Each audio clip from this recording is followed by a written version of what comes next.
Hai semuanya, ketemu lagi bareng Mihu di sini. Oh ya, kali ini Mihu akan membawakan alur cerita Donghua yang berjudul Battle Through the Heaven. Mihu mengingatkan sekali lagi ya bahwa konten ini full spoiler. Tanpa lama-lama lagi, yuk langsung aja kita masuk ke isi ceritanya.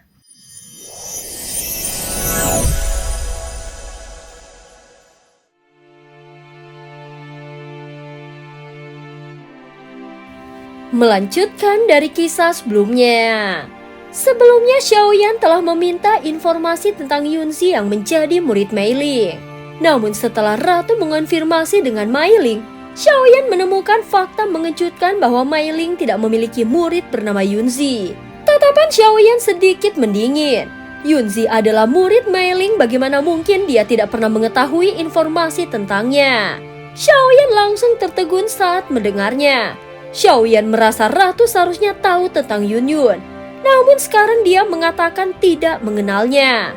Tunggu, nama Yunzi ini terdengar familiar. Ratu tiba-tiba berbicara. Tepat Xiaoyan masih terpaku. Kata-katanya membuat Xiaoyan langsung mengangkat kepalanya. Yang ku tahu wanita yang memiliki hubungan denganmu seharusnya bernama Yunyun. Ucap Ratu. Iya benar, dia memang dipanggil Yunyun. Ucap Xiaoyan langsung mengangguk. Melihat ekspresi Xiaoyan, Ratu tampak sedikit terdiam sebelum melanjutkan. Reinkarnasi Dewi Bunga Yunyun di kehidupan sebelumnya, dia adalah seorang ahli yang sangat kuat. Sayangnya di kehidupan ini, setelah berbicara Ratu menghela nafas pelan. Bisakah kau menjelaskannya lebih rinci? Ucap Xiaoyan terus mendesak Ratu. Itu sudah lama terjadi. Kerajaan Dewi Bunga mengalami kekacauan besar. Dan dalam konflik tersebut, Yunyun terbunuh oleh seseorang. Ucap Ratu.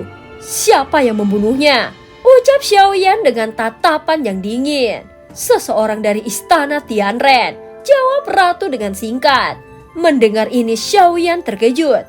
Meskipun detailnya tidak jelas, apa yang dia lihat di pagoda emas, informasi dari Ratu tidak jauh berbeda. Tetapi ada satu poin penting, yaitu Yunyun telah mati. Namun sebelumnya Xiaoyan masih berbicara dengannya, bahkan kondisi Yunyun saat itu baik-baik saja. Mereka bahkan berjanji akan bertemu lagi jika ada kesempatan.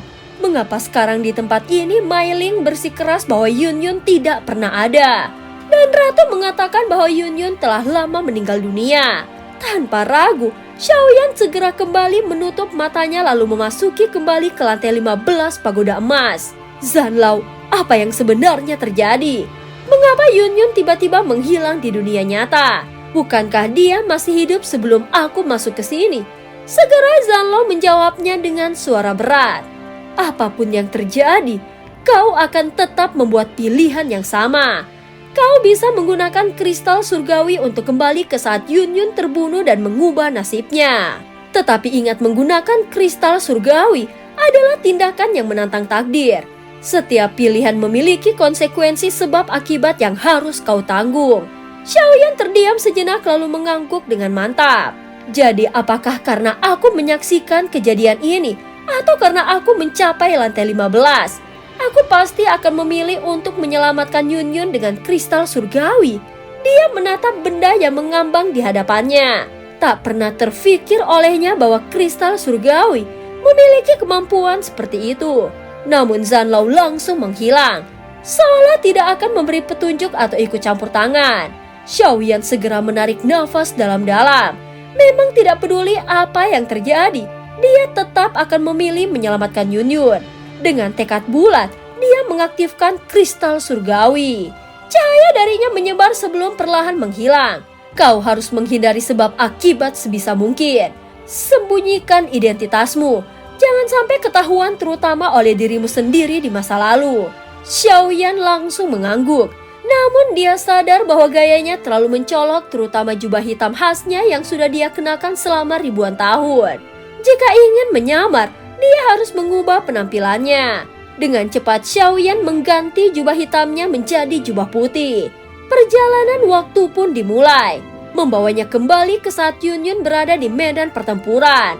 Di sana seorang pria berjubah hitam muncul dan melancarkan serangan kuat ke arah Yunyun. Dewi Bunga harus mati. Xiaoyan melihat adegan yang sama seperti sebelumnya. Semua gerakan, ekspresi, dan dialog persis seperti yang dia ingat.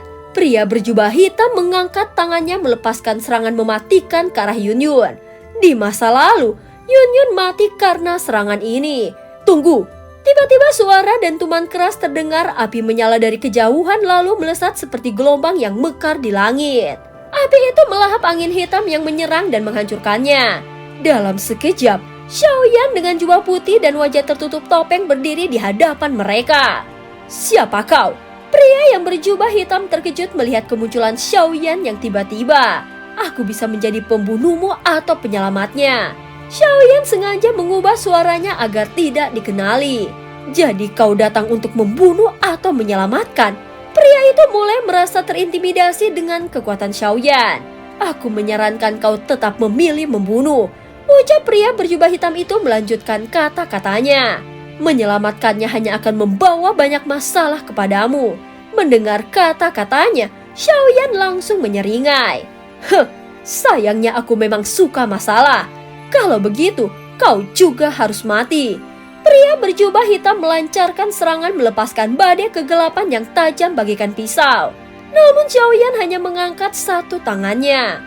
Api menyembur dari tinjunya lalu melahap badai kegelapan hingga hancur lebur dan pertarungan pun dimulai. Badai hitam yang hampir hancur tiba-tiba berputar kembali. Lalu melesat ke arah Xiaoyan dan Yunyun dengan kecepatan mengerikan. Kau sudah berakhir, teriak pria berjubah hitam. Namun serangan angin hitam tadi hanyalah pengalihan.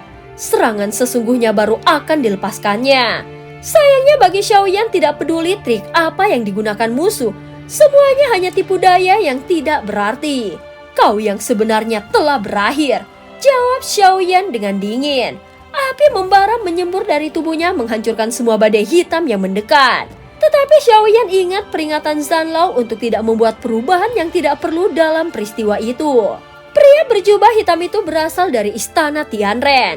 Meskipun dia memang harus dibunuh, ini bukanlah waktu dan tempat yang tepat. Dengan satu gerakan tangan, Xiaoyan langsung membawa Yunyun masuk ke dalam gua di belakang mereka. Brengsek! Pria berjubah hitam menggerakkan seluruh kekuatannya untuk menembus api Xiaoyan. Tetapi saat dia berhasil keluar, keduanya sudah lenyap tanpa jejak. Saat berikutnya amarahnya langsung memuncak. Matanya menatap ke bawah ke arah ribuan murid Dewi Bunga yang berada di bawahnya. Kalau begitu, kalian semua harus ikut mati. Dia meraung lalu melepaskan energi mengerikan ke arah mereka. Sementara itu di dalam gua yang gelap dan dipenuhi aliran energi liar, Yunyun bertanya dengan suara yang lemah. Siapa kau? Kenapa kau menyelamatkanku? Arus energi yang deras membuat tubuhnya sulit untuk bergerak. Xiaoyan tanpa ragu memeluknya erat menahan tubuhnya agar tidak runtuh. Sentuhan hangat membuat Yunyun sedikit tersadar tetapi luka-lukanya terlalu parah. Sebuah pil obat tiba-tiba muncul di bibirnya. Pil itu langsung larut ke dalam tubuhnya menghangatkan tubuhnya dan luka-lukanya perlahan membaik. Namun kesadarannya semakin memudar. Di kejauhan, samar-samar terlihat sebuah bahtera dengan dua huruf dewa petarung yang terpampang jelas di lambungnya. Xiaoyan segera mengarahkan pandangannya ke sana. Sosok yang berdiri di atas kapal adalah kakak laki-laki Mei Ling. Kebetulan dia sedang lewat di sini. Gumam Xiaoyan, dia tidak tahu berapa lama bisa mempertahankan kondisi ini. Tetapi jika ada tempat yang aman bagi Yunyun, maka itu adalah bahtera milik Mei Ling. Dengan cepat Xiaoyan membawa Yunyun ke bahtera dan mendarat dengan lembut di atas geladak. Siapa kau? Mei Ling tampak waspada, tatapannya tajam menelisik sosok berjubah putih di hadapannya. Titah dari ratu, jawab Xiaoyan dengan singkat. Aku menitipkan orang ini pada saudara laki-laki Mei Ling, tolong jaga dia baik-baik. Dia sengaja tidak mengungkapkan identitasnya, bahkan menyebut saudara laki-lakinya juga merupakan bagian dari rencananya. Tanpa menunggu jawaban, Xiaoyan meletakkan Yunyun di atas tempat tidur di dalam kabin lalu bersiap untuk pergi. Saat ini Yunyun tampak lemah. Wajahnya pucat dan darah masih mengalir dari sudut bibirnya. Xiaoyan memastikan nafasnya masih stabil sebelum akhirnya dia berdiri. Tetapi saat akan beranjak, dia merasakan sesuatu. Meski dalam keadaan setengah sadar, Tangan Yunyun menggenggam erat ujung jumlahnya seolah tidak ingin membiarkannya pergi. Melihat ekspresi Yunyun yang samar-samar mengerut, Xiaoyan menghela nafas panjang. Dalam sekejap cahaya berkilauan muncul di tangannya. Dan itu adalah sebuah batu zira berwarna biru tua. Jika dia meninggalkan ini, maka identitasnya mungkin akan terbongkar. Namun setelah berpikir sejenak, dia tetap memutuskan untuk meninggalkan sesuatu. Setidaknya agar Yunyun bisa bertahan hidup. Selain baju zira, Xiaoyan juga mengeluarkan 2 kitab. 1 kitab seni bela diri dan 1 kitab teknik pertempuran. Pemandangan ini mengingatkannya pada masa lalu ketika dia masih berada di benua Daoki. Di dalam gua, tempat dia pertama kali belajar teknik kultivasi. Dan cerita pun berakhir. Terima kasih udah dengerin Mihu dari awal sampai akhir ya. Please like, comment, and subscribe. Sampai jumpa.